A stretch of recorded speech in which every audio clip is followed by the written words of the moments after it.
Grande est mon émotion en cette date et en ce lieu qui nous parle, où des héros africains sans défense, armés de courage, de dignité et de fraternité africaine, ont été froidement abattus. Il s'agissait là d'un massacre. 80 ans après ce crime de masse, le silence de Thiaroye est toujours aussi assourdissant. Les murmures venus d'outre-tombe nous interpellent avec fracas, pendant que l'ampleur de ce crime demeure minimisée et souvent même niée par certains milliers des héritiers de ceux qui l'ont commis. Sur cette terre blessée de Thiaroye résonnent encore les rafales sifflant au bout des canons, comme pour rappeler que l'horreur est toujours là, entière, immortelle. Des profanes comme beaucoup d'entre nous, jeunes et moins jeunes, se poseraient la question de savoir de quoi s'agissait-il exactement. Tellement la chape de plomb était fermement posée depuis trop longtemps pour tenter de rayer cet épisode fâcheux de notre histoire. Il s'agissait d'Africains, en majorité arrachés à leur terroir contre leur gré, pour aller combattre au service de l'empire colonial français d'alors. Ils formaient le régiment des tirailleurs sénégalais. Ils venaient presque de tous les territoires coloniaux d'Afrique occidentale, équatoriale et de l'Est, devenus au moment des indépendances 17 pays. Ils étaient du Bénin, ils étaient du Burkina Faso, du Cameroun, des Comores, du Congo, de la Côte d'Ivoire, de Djibouti, du Gabon, de la Guinée, de Madagascar, de la République centrafricaine, du Sénégal, du Tchad et du Togo. Longtemps ignorés et banalisés, ces tirailleurs ont pourtant bravé les épreuves pour aller combattre très loin de chez eux. Des conditions de voyage éprouvantes, entassés dans les cales des bateaux, aux champs de bataille où ils ne portaient que des tenues simples sans défense, jusqu'en 1943, quand les Américains les équipèrent, les tirailleurs ont tout sacrifié. Ils ont donné de leur jeunesse, ils ont donné de leur sang, ils ont donné de leur chair pour la liberté et pour la paix dans le monde. Excellences, Mesdames et Messieurs, malgré les pertes énormes sous les balles nazies, les faits d'armes du régiment des tirailleurs sénégalais sont incontestables et ont grandement contribué à la victoire des Alliés. Qu'il s'agisse entre autres de la libération de la Tunisie, du débarquement à l'île d'Elbe, de la libération de Toulon et de celle de Paris, ils ont tenu leur rang en combattant de manière acharnée, parfois jusqu'au sacrifice suprême, pour conquérir une localité ou tenir une position. Ils méritent tous les honneurs, ils méritent notre respect, ils méritent notre admiration. Mais la suite de l'histoire est à l'inverse de ces immenses sacrifices consentis.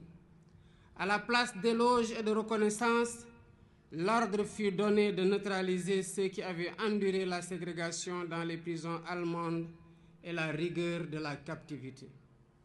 L'irréparable se produisit le 1er décembre 1944, ici à Thiaroye, quand le général Dagnan ordonna de tirer sur des innocents désarmés, dont le seul tort a été de réclamer le paiement de leurs indemnités, primes et autres allocations.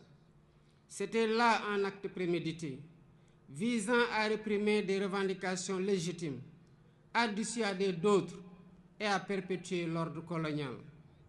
Le crime fut commis et les faits sont incontestables. Voilà le sort qui a été réservé à certains qui ont contribué à écrire dans le sang et la sueur la glorieuse histoire de la libération. Aujourd'hui, par devoir de mémoire, de vérité et de justice, nous ne pouvons oublier l'horreur des exécutions sommaires ici au camp de Thiaroye. Il est impératif de rappeler l'histoire, toute l'histoire, sans trop de mémoire. C'est ce qui fonde l'essence universelle des valeurs de paix, de liberté et d'égale dignité attachées à la nature humaine. Excellences, Mesdames et Messieurs, toutes ces raisons ont renforcé notre conviction de commémorer l'anniversaire du massacre de Thiaroye pour, d'une part, rendre hommage aux victimes et graver leur mémoire dans notre conscience collective, et, d'autre part, jeter les bases de la restauration de la vérité historique en mettant fin à l'omerta sur cet épisode tragique, omerta voulu et entretenu par l'autorité coloniale. Ce faisant, il ne s'agira pas d'une porte ouverte pour susciter le ressentiment ni entretenir la colère et la haine. Non. Ce que nous faisons ici relève du devoir de mémoire contre l'oubli et pour la manifestation de la vérité des faits, pour nous acquitter d'une dette morale vis-à-vis des tirailleurs et de leurs familles. C'est pourquoi nous avons mis en place un comité international de chercheurs indépendants pour aider à la reconstitution exacte des faits et à une meilleure connaissance de cette séquence de notre histoire partagée avec la France. Pour faciliter les travaux de recherche, j'ai sollicité du président de la République française la mise à disposition de tout document d'archives pouvant contribuer à la manifestation de la vérité et leur collaboration le moment venu dans la localisation des sépultures et l'identification éventuelle des victimes. Je salue l'ouverture des autorités françaises actuelles qui ont accédé à notre requête pour la manifestation de la vérité.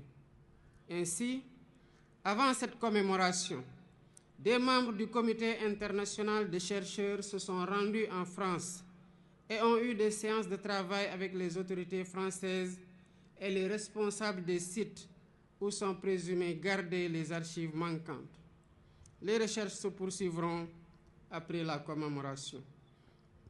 La France vient également de franchir